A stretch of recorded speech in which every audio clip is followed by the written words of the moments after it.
Bismillahirrahmanirrahim. Assalamualaikum warahmatullahi wabarakatuh. Sahabat yang beriman, kucing adalah salah satu binatang yang disebut di dalam ilmu fikih sebagai hewan tawafin. At-tawafin bermakna berputar-putar. Disebut demikian karena memang hewan lucu satu ini selalu dekat dengan rumah dan mondar-mandir di dalamnya. Itulah sebabnya di sisi lain Rasulullah SAW membolehkan memegangnya, karena kucing adalah salah satu binatang peliharaan yang suci, baik suci pada kulitnya ataupun pada bulunya. Rasulullah SAW pernah bersabda yang artinya, dari Abu Qatadah radhiyallahu an bahwa Rasulullah SAW bersabda tentang kucing, sesungguhnya ia tidak najis, ia hanyalah binatang yang suka keluar masuk rumah kalian. Dikeluarkan oleh imam yang 4 dan telah disahihkan oleh Tirmidzi dan Ibnu Khuzaimah. Kucing merupakan salah satu hewan yang sangat digemari oleh banyak orang di dunia. Tentu dengan wajahnya yang lucu, bulu yang halus dan menggemaskan, serta sifatnya yang manja adalah salah satu di antara banyak alasan mereka yang menyukai kucing. Tentu ada banyak fakta aneh dan unik tentang kucing, salah satunya adalah ketika ia datang saat kita sedang makan. Di sini seharusnya kita harus peka. Sadar atau tidaknya kita, ternyata kucing memiliki pesan khusus yang disampaikan saat kita makan. Maka oleh karenanya, jika Anda mengalami kondisi seperti ini, jangan buru-buru mengusirnya. Berpikirlah sejenak kenapa kucing itu mendatangi Anda, dan bukan orang lain yang juga tengah menyantap makanan serupa. Tahukah Anda, kucing yang datang itu ternyata membawa pesan atau tanda. Dan sekarang mari kita dengarkan 3 tanda pesan khusus kucing yang datang saat kita sedang makan sebagai berikut.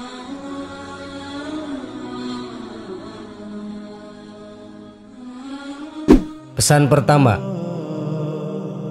kedatangan kucing merupakan pertanda bahwa Allah Subhanahu wa Ta'ala mengingatkan kita pada hakikat memberi.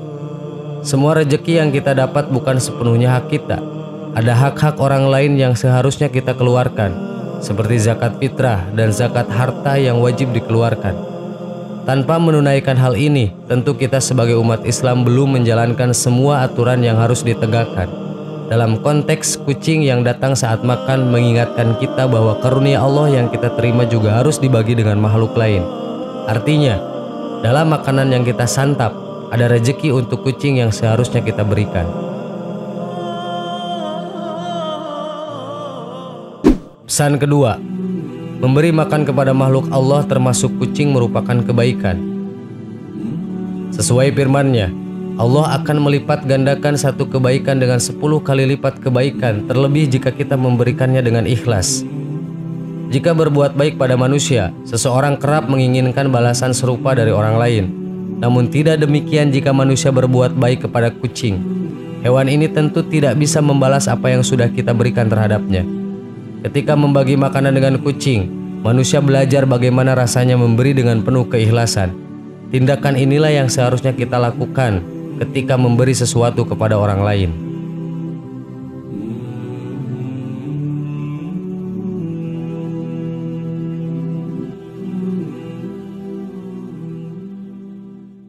Pesan ketiga, Allah sedang memberitahu, apabila kita tidak memberi makan pada kucing itu, sebenarnya kita sedang menolak rezeki yang baru yang akan Allah berikan kepada kita. Rezeki itu luas, bukan hanya sekedar uang, tetapi meliputi semua kehidupan. Dengan 3 tanda singkat tadi, bagaimanakah sikap kita ke depan? Tentu dalam Islam dianjurkan bahwa memberi walaupun hanya seberat biji zarah tetaplah akan ada balasan yang diberikan Allah untuk kita. Hal ini berlaku bagi perbuatan baik yang dilakukan atau sebaliknya. Allah berfirman, maka barang siapa yang mengerjakan kebaikan seberat zarah, niscaya dia akan melipat balasannya. Dan barang siapa yang mengerjakan kejahatan seberat zarah, niscaya dia akan melihat balasannya. Surat Al-Jaljalah ayat 7 dan 8. Sahabat yang beriman, semoga kita semua termasuk yang pandai membaca tanda-tanda tersebut dan bisa menarik hikmah dari kedatangan seekor kucing saat kita sedang menyantap makanan. Wallahu a'lam. Wassalamualaikum warahmatullahi wabarakatuh.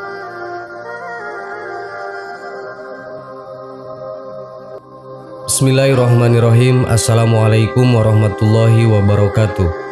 Sahabat yang beriman, Banyak orang yang tak peduli jika pekerjaan yang dilakukannya tidak halal atau melanggar ketentuan syariat. Mereka tetap menjalaninya selama bisa memenuhi kebutuhan perut.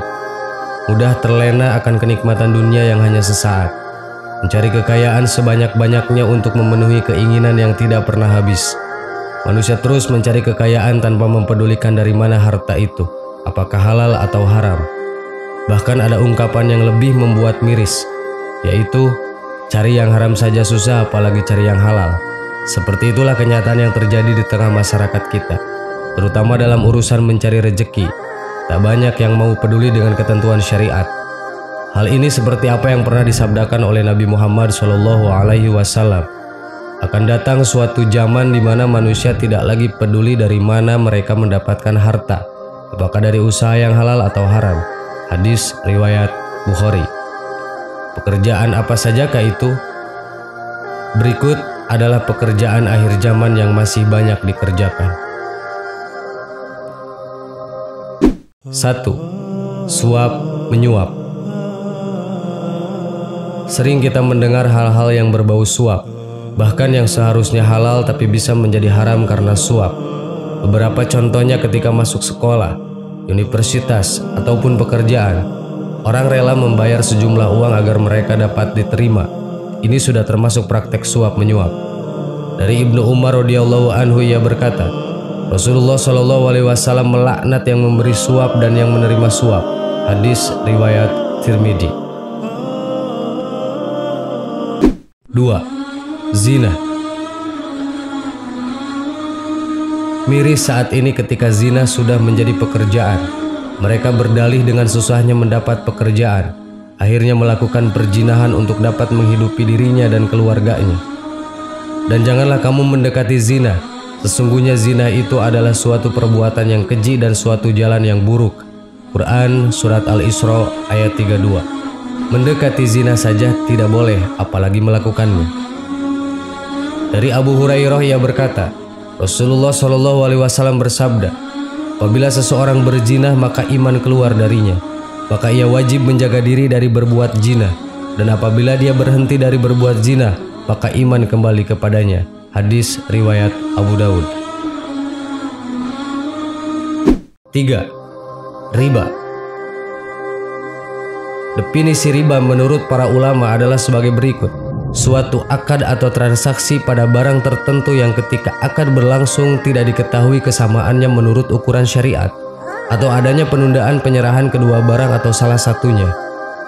Riba juga berarti tambahan. Riba dapat berarti bertambah dan tumbuh, sedangkan hukum riba adalah haram.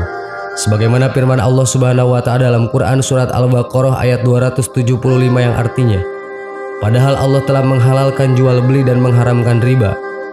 Dari Jabir radhiyallahu an, ia berkata, Nabi Muhammad SAW melaknat pemakan riba, pemberi riba, penulis, dan kedua orang yang bersaksi atasnya.